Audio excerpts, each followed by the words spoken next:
8.72% from 12.72 trillion to 11.7 trillion during the same period. Relative to the end of December 2017, the indices decreased by 19.29% and 16.32%, respectively.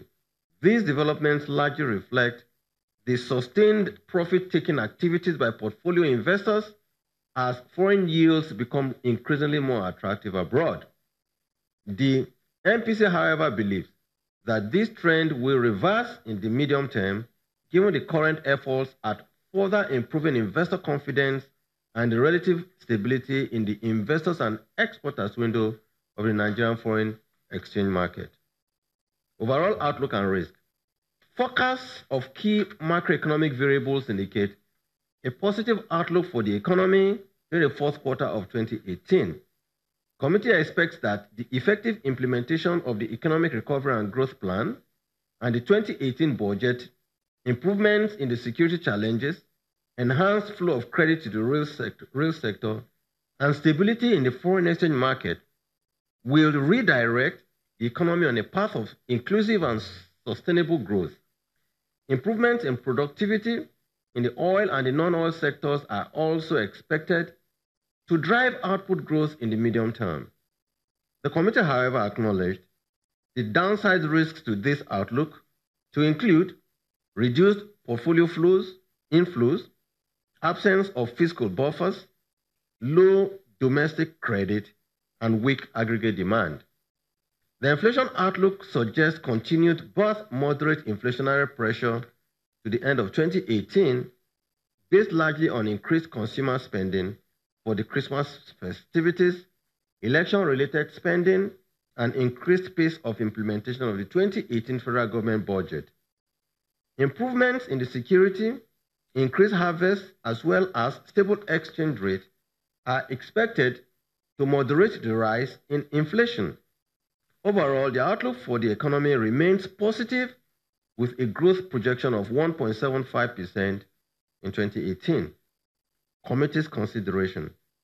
Committee assessed the macroeconomic environment in 2018 and noted the modest stability thus far achieved in domestic prices, output growth, and the financial system.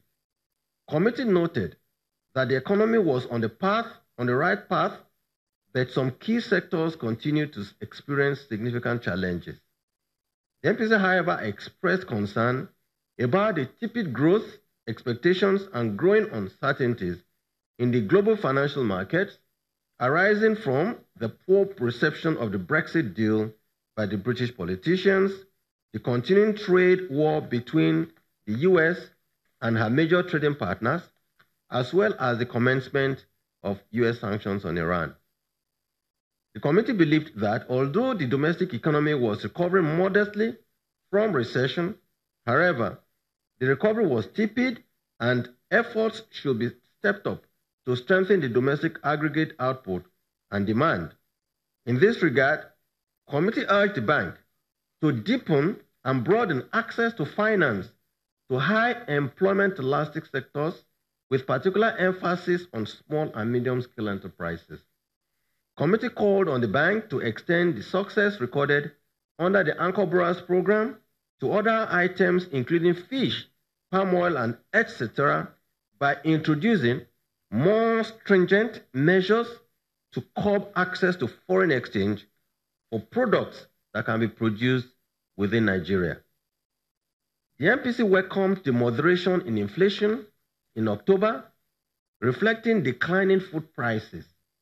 The committee believes that given the negative output gap, the proposed increase in the national minimum wage would stimulate output growth due to prolonged weak aggregate demand, due to salary arrears and contractor debt.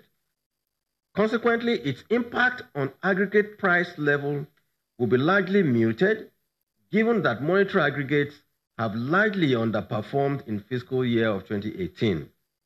In addition, the prevailing stability in the foreign exchange market would continue to moderate pressures on the domestic price levels. The MPC noted the improvements in the financial stability indicators, including non-performing loans, capital adequacy and liquidity ratios of the deposit money banks. It urged the bank to sustain its surveillance over the banking system by taking prompt corrective measures to further improve stability in the system. The committee also called on the fiscal authorities to build significant buffers to strengthen the efficacy of monetary policy. Overall, the Monetary Policy Committee considered the options of either to loosen, hold, or to tighten. The committee continues to hold the view that although loosening would encourage the flow of credit to the real sector, help in reduction of the aggregate cost of credit, and spur business spending and investment, thereby reinforcing the CBN's support for output growth and economic recovery, it, however, believes that doing so would reverse more rapidly the gains of price and exchange rate stability achieved so far, given the liquidity impact that would entail. The ensuing liquidity will exert pressure on the exchange rate in the light of increased capital flow reversals arising from monetary policy normalization by the U.S. Fed. This will further depress the capital market. As for tightening, the MPC holds the view that while tightening will strengthen the stability of the foreign exchange market because of its dampening effect on the demand for foreign exchange, it was, however, convinced that this would simultaneously dampen investment growth, widen the output gap, depress aggregate demand, and weaken output growth. The MPC recognizes the fact that it had held the policy rate and other policy parameters constant over the last several meetings. Committee underscores that by holding its policy positions constant over this period, it has confidence in the various policies and administrative measures deployed by the bank, which have resulted in the moderation in domestic price levels and stability in the foreign exchange rate. Thus, a hold position is an expression of confidence in the policy regime, given the gradual improvement in both output growth and price stability. On this premise, the downward risks to growth and upside risks to inflation appears contained. Committee's decision.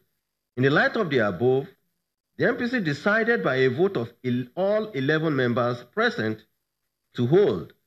In summary, the MPC voted 1, to retain MPR at 14%, 2, retain the asymmetric corridor at plus 200 and minus 500 basis points around the MPR, 3, retain the CRR at 22.5%, and 4, retain liquidity ratio at 30%. I thank you for listening. Thank you, Governor. Distinguished ladies and gentlemen, it is now for questions and answers. And you know we have a policy of answering all questions. And so this specific gathering is for issues mentioned in the communique. You can take us up on other issues when we leave here. And so please come up. Just one question per person, please. Give us your name and your organization. Please come to this side. Yes, it's only one question we'll get today. Please, let's remain the gentlemen and ladies that we are by respecting the House rules. Thank you. Thank you, the Governor and the Executive of CBN and MPC. My name is Emeka Aneto. I write for Vanguard newspaper. Going through your speech, sir, what is dominant there, or one of the dominant themes there, is that the external threat, by this time, the normalization of policy rates in the United States and similar developments in UK and also in European zone is very much around us and a threat to the emerging market economies and frontier economies like Nigeria. My question is this, sir.